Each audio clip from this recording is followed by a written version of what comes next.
What I'm going to teach now is, amongst all the lessons that I've presented here, one of the most valuable. I'm Andrew St. Pierre White, and I'm a global adventure travel filmmaker. Follow along as I share my hard-learned lessons in storytelling, videography, and photography.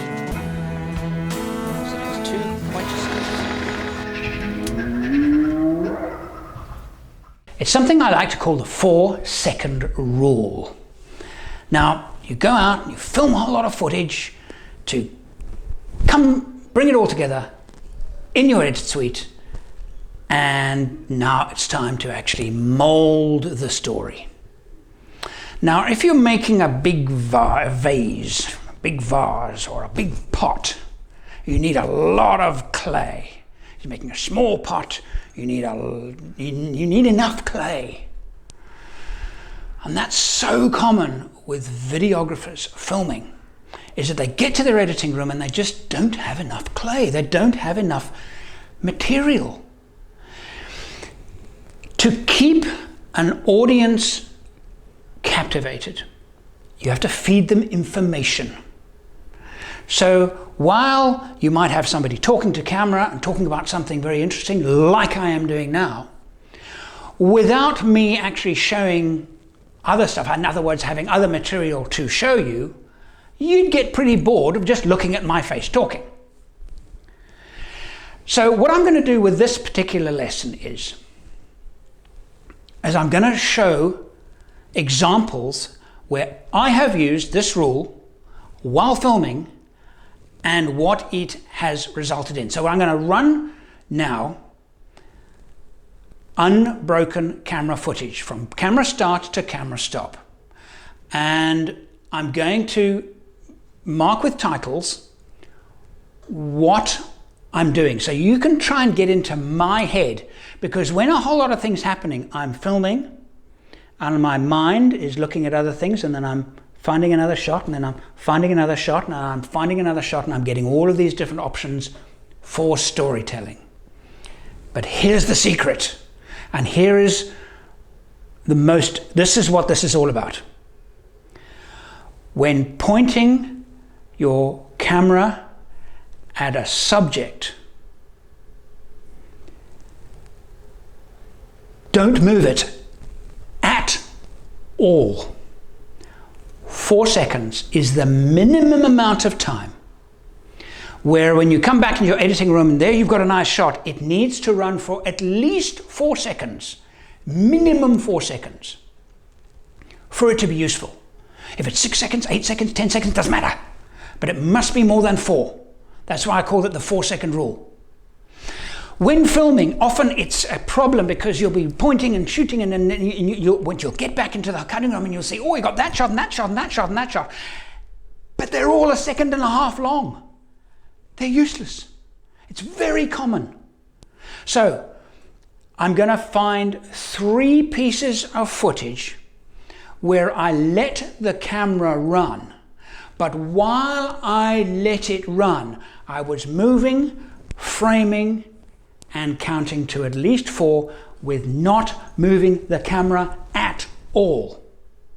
And when I did move the camera, I was always following a moving object.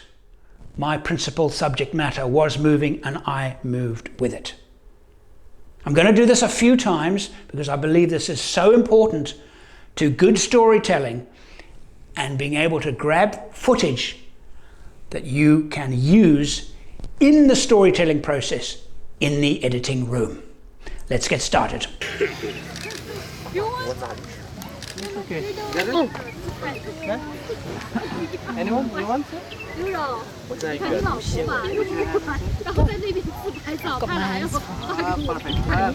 我看看，还有前面的一个脚丫子放在外面，你看，别说拍起来挺好。他也没闲着。别那个 PK 的，你要看我也拍。玩脚。Oh, they are not picture them.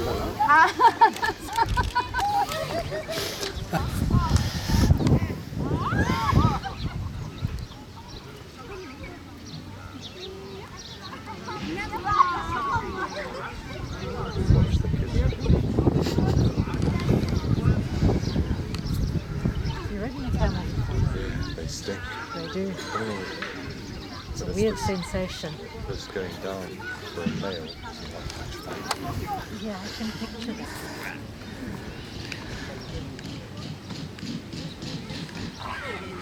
You need some help? You good? Huh? No. You just want to take a La la. you want to ride the camera.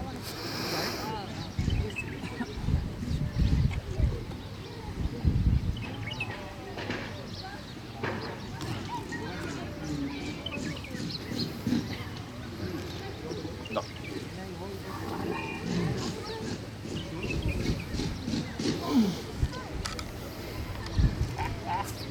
It's a woman multitasking. Of course, yes.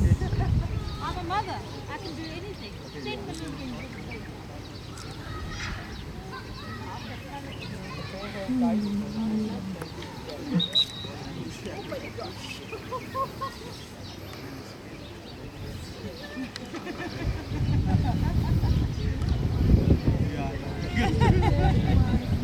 Before you ride also here, right?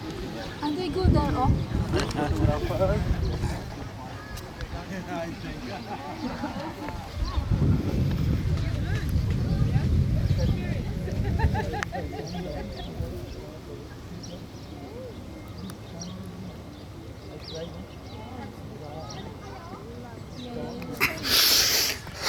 Okay. Yeah, when it's not running.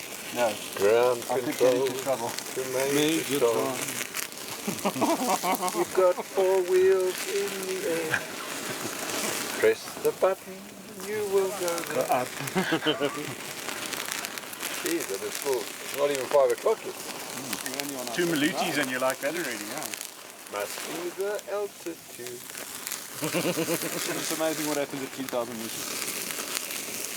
How high are we now anyway? 3,000. 1,800. So in other words, we're back at Joburg. 3,500. Up there, on top of that one, would be a 3.5, yeah. But if it's snow, this is one under snow here as well, eh? In fact, you won't be at 3.5. No, it's about 3,000. Bullshit, man. You'll be at about 2.9. 2.9. Yeah, we're 2.5 now.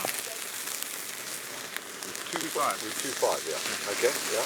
Another 2.50 was where the main road goes up. Yeah, that's about right. 3.5. No, but 2.5. I don't think the tallest mountain in the Drakensberg is less than 3.5. 3.2 something is the highest. Yeah. I mean, we do a stake in the stone as well tonight. Just the same way.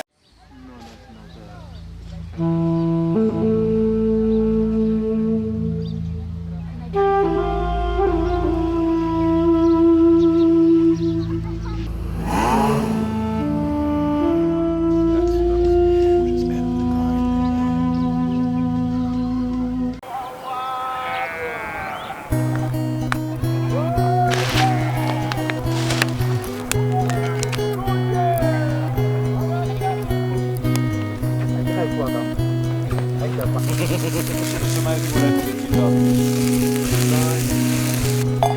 It's already done, eh? Might have been a room call. Yeah, very good. There's 2 down there.